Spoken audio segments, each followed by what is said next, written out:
Apa? Soal perantauan tadi apa yang sering diomongin? Ya pasti kayak sering curhat sih, lebih kayak Yud, kamu kalau pulang kapan? Aku bilang lebaran. Terus ketemunya sama siapa? Maksudnya aku bilang pasti sama keluarga dong. Terus kalau kamu, dia bilang kalau aku udah nggak ada keluarga di Jepang katanya. Sedih ya pasti kalau dia ngomong gitu.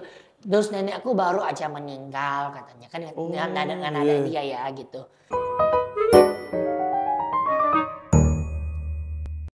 Oke KL Lovers, balik lagi bersama gue Matias. Kali ini kita ada di segmen Kapan Lagi Kepo. Dan gue akan bermain segmen Kapan Lagi Kepo bersama Jirayut. Hai. Kapan lagi kepo? Ini pasti kepo dong. Kepo harus. Wow, tentang apa ini? Nah, Jadi perlu penasaran deh. Penasaran. Penasaran. Nah kalau ini, aku bakal sebut nama-nama dari orang-orang yang kamu kenal. Oh, iya, Dan Kak? kamu mungkin bisa ingat lagi, ada momen-momen spesial nggak sama mereka? Gitu. Oke. Oke, siap? Jadi, Oke, siap banget. Oke, yang pertama Halda. Oh, kalau Halda, apa ya? Kita pernah apa ya? Pokoknya ya pernah ya. Pokoknya banyak banget yang jodohin kita. Oh iya. Ya, maksudnya dari podcast ya, kita pernah podcast berdua tuh benar-benar kayak meledak banget ya. Karena banyak banget ternyata yang seneng dengan kita berdua, dan emang Halda tuh anaknya juga asik gitu, sefrekuensi dengan aku gitu. Terus apa ya, nyambung gitu. Kalau kita di mana tuh ada aja hal yang buat ketawa, dan anaknya juga emang baik gitu ya, cantik juga. Terus apa ya,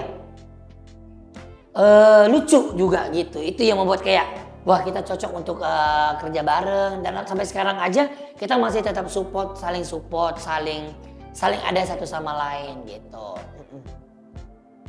Salah satu kebaikannya Halda apa yang kamu ingat? Kebaikannya apa ya?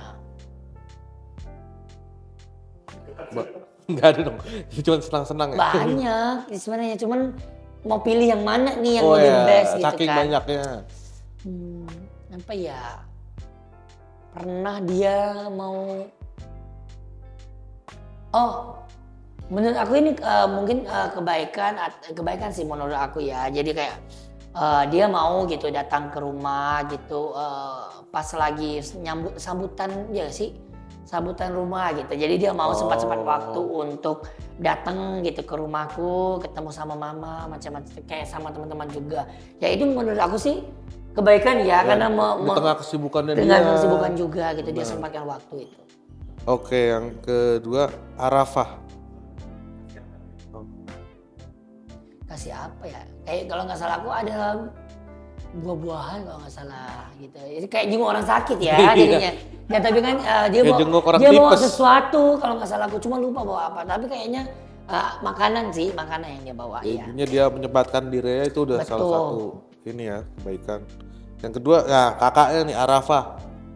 Oh, kalau kakaknya itu aku pernah punya momen yang kerja bareng. Jadi dulu tuh kita pas waktu COVID, aku sama kakaknya tuh dijodohin juga. Waduh, sempat ada dijodohin. kakak. Iya, sempat dijodohin dan kita udah nikah. Nikah di acara televisi gitu ceritanya. Nggak ada sebut sih, pokoknya gitu dah. Intinya kakaknya juga sama lucu kayak adiknya, sama-sama lucu. Apalagi kakaknya kan komedian ya. Jadi kayak dulu tuh kerja bareng, asik juga, ngomongnya juga lucu, kayak sama kayak adiknya persis. Ya begitu, makanya kayak intinya kalau sama adiknya sefrekuensi, kakaknya juga nggak kalah sefrekuensi juga, sama-sama kayak lucu dan nyambung gitu sama aku. Makanya emang berdua itu emang keren dah. Kadang kan berdua suka ngeselin gitu ya, dengan mana yang ngeselin? Ngeselin sih Ya maksudnya dengan tingkah-tingkahnya mereka. Ya kalau celetukannya iya, karena namanya juga pelawak ya kakaknya ya gitu. Oke, yang ketiga Haruka. Oh, Haruka. Kalau Haruka sih ya kita sesama perantau ya. Iya. Aku perantau juga, dia juga perantau. Jadi kita perantau nyebrang negara gitu. Jadi aku kan Thailand, dia kan Jepang. Apa ya, pertama kali aku ketemu sama dia tuh bilang, anak ini lucu banget sih. Dan aku kaget pas aku tahu umurnya, ternyata dia tuh umurnya udah di angka 30-an ya. Masih awet muda banget dia, mungkin karena mukanya cute ya, imut gitu. Pas aku kerja bareng sama dia, lucu juga ya, nyambung ya kita ya. Padahal kan beda negara ya gitu. Tapi ada hal yang kayak membuat kayak, oh anaknya baik ya. Terus tepat waktu dia itu. Dia tuh benar-benar tepat waktu gitu. Jadi kalau kerja sama dia, ya pokoknya udah repot tuh dia. Telepon, chat, "Yud di mana?" gitu. Karena aku udah tahu dia tuh orangnya tepat waktu. Jadi itu sih kalau kerja sama Ruka, harus kamu nggak boleh telat 1 menit pun, karena dia tuh benar-benar nyampainya bisa jadi cepet banget dia. Soal perantauan tadi apa yang sering diomongin? Apa? Soal perantauan tadi apa yang sering diomongin? Ya pasti kayak sering curhat sih, lebih kayak, "Yud, kamu kalau pulang kapan?" Aku bilang Lebaran. Terus ketemunya sama siapa? Maksudnya aku bilang pasti sama keluarga dong. Terus kalau kamu, dia bilang, "Kalau aku udah nggak ada keluarga di Jepang," katanya. Sedih ya pasti kalau dia ngomong gitu. Terus nenek aku baru aja meninggal katanya, kan dengan ada dia ya gitu. Bilang, "Ya Allah sedih ya, semangat ya. Pokoknya aku bilang semoga kamu dapat suami yang kaya." Kan cita-citanya pengen dapat suami yang kaya kan katanya gitu. Ya, buat jagain kamu gitu. Oke. Yang keempat nih ada Soimah. Oh, kalau Mae Soimah mah apa ya, istilahnya kayak dia itu adalah ibu anak-anak yang ikut aja kompetisi, kayak udah dianggap ibu lah buat anak-anak. Karena Mae sampai sekarang aja, aku udah maksudnya udah kayak gini nih, Mae selalu memberi nasihat kayak apa ya, "Yud, kamu nggak boleh kayak gini ya, kayak gini." Maksudnya selalu kasih wajangan ya, kayak selalu kasih kayak kamu harus begini, kalau kamu udah begini nggak boleh begini. Terus apalagi kalau aku lagi pas main voli, pas waktu meledak itu voli, Mae selalu chat aku, "Yud, selamat ya, keren banget main nonton gini-gini. Pokoknya kamu nggak boleh sombong ya, harus tetap rendah hati, harus baik sama orang." Pokoknya dia selalu kasih nasihat. Makanya aku kalau luang waktu aku selalu main di Jogja. Kalau main di Jogja ke rumahnya dia gitu. Jadi kayak apa ya? Ya kalau orang lihat Mae di TV kan kayak, oh ini ibu-ibu galak banget ya itu. Ternyata dia tuh emang punya sosok yang kayak punya sesi lainnya, kayak yang mungkin orang yang terdekat aja yang tahu gitu. Kalau orang-orang yang cuma lihat di TV mungkin dikira Mae ini galak banget ya, tapi enggak. Ternyata dia tuh kayak ya sama seorang ibu gitu, dan mengayomi anak-anaknya gitu. Jadi dia kelihatan galak tapi care gitu ya. Ya, mungkin caranya gitu. Ya begitu kan cara orang, misalnya contoh mendidik anak-anak kan beda-beda. Nah, Mae mungkin kayak gitu. Yang sering dimarahin Denny Caknan tuh sama dia tuh. Kamu pernah dimarahin? Iya kan sering ke rumahnya kan ya Caknan ya. Kamu apa pernah yang paling kamu inget yang dinasihatin? Ya waktu aku di prank sih, yang namanya kalau mungkin masih ingat waktu ulang tahun aku ke-18 itu aku di prank. Kan aku kan belum ngerti lagu-lagu Indonesia ya waktu itu. Tiba-tiba aku di prank suruh nyanyi lagu Indonesia gitu kan. Suruh nyanyi lagu dangdut. Lagu yang pesertanya nyanyi mana aku tahu, karena aku nggak tahu. Terus aku dimarah-marahin, nggak bilang, "Kamu kenapa? Udah ngerasa kamu tuh lucu," katanya. Padahal udah ngerasa kamu tuh hebat, udah nggak mau belajar kan. Dan aku nangis. Ternyata di prank ulang tahun. Tapi itu sangat-sangat berkesan, masih ingat gitu.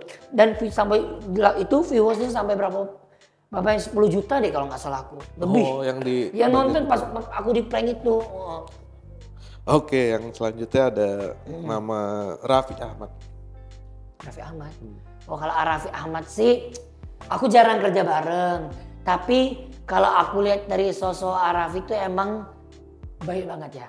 Kayaknya orang itu mah kayak itu manusia atau apa sih gitu loh. Soalnya kayak kerja keras. Iya. Tidurnya juga mungkin berapa jam doang. Terus baik gitu sama sering banget menolong sesama gitu. Apalagi aku sering lihat dia nolongin teman-teman artis juga banyak yang dia nolong gitu. Terus apalagi orang-orang pekerjanya juga banyak yang dia bantu gitu. Makanya aku bilang, ini orang atau apa sih, robot atau gimana sih? Maksudnya tidurnya juga kurang tapi kerjanya luar biasa, kerja keras banget. Tapi emang keren sih dengan hasil yang dia dapat tuh, emang bisa jadi panutan ya buat contoh buat orang-orang yang malas-malas gitu. Oke. Selanjutnya Ruben Onsu. Kalau Kak Ruben tuh udah kayak kakak, udah kayak orang tua juga gitu. Sama juga tuh, mulutnya ceplos-ceplos tuh orang itu tuh. Jadi kalau dia mau ngatain, mau marah beneran marah gitu sama aku. Tapi kalau lagi baik-baik banget gitu. Ya intinya dia itu udah kayak orang tua juga gitu. udah sampai kayak dia mau masuk toilet aja aku temenin. Oh gitu. Karena dia tuh takut di toilet. Dia orangnya takut di toilet. Jadi kayak aku harus nemenin. Ya udah, mau bau apapun ya biarin.